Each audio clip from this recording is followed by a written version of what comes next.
So I'm going to show you how to do division using addition. And I randomly generated these first numbers, the 2548, 3366, and 7767 in Excel using a formula that was basically a random number times 7, a random number times 17, and a random number times 9.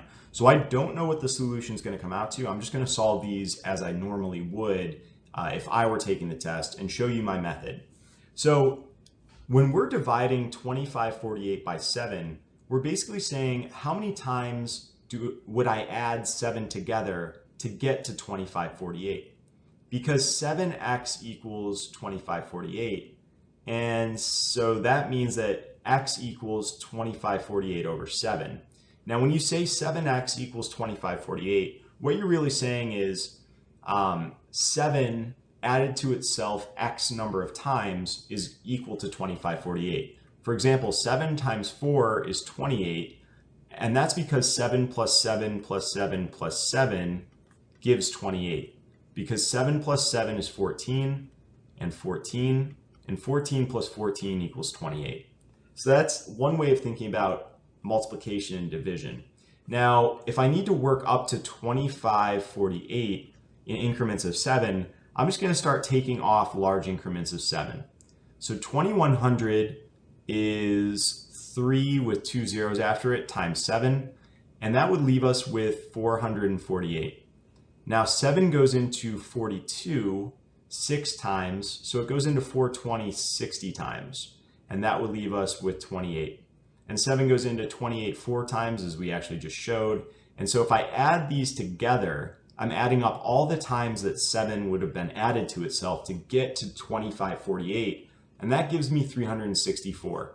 And so this answer is 364. 364 times 7 would get me back to 2548. So 2548 divided by 7 will yield 364. Now, a little more difficult of an example with the 3366 and 17, but I know that 17 goes into 34, so 3400 would be 20 times another 0, so 200 times 17. And what I've done is I've gone over. So I'm overkill right now. This is less than 200 times 17. But how much did I go over by? Well, not that much. If I do this, if I subtract this here, I'm going to get negative 34 when I subtract this, meaning I have negative 2 times 17. And if I add these together, I'm going to get 198, meaning that this is 198 times 17. Now this final one, 7767 divided by 9.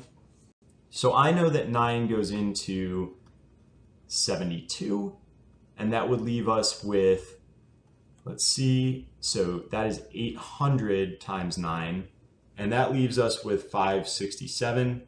Now 9 goes into 54, so 540. It goes in 60 times, because 6 times 9 is 54, and that's going to leave us with 27, which is 9 times 3. So this must have been 863 times 9, which means this divided by 9 is 863.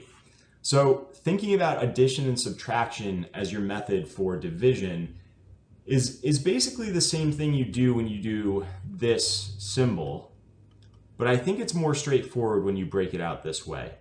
So think about it as addition, subtraction. You're basically figuring out how many times to add 7 to itself to get to 2548, etc. And that's a stronger method for reasoning through the exam, especially when you find yourself in a sticky division situation.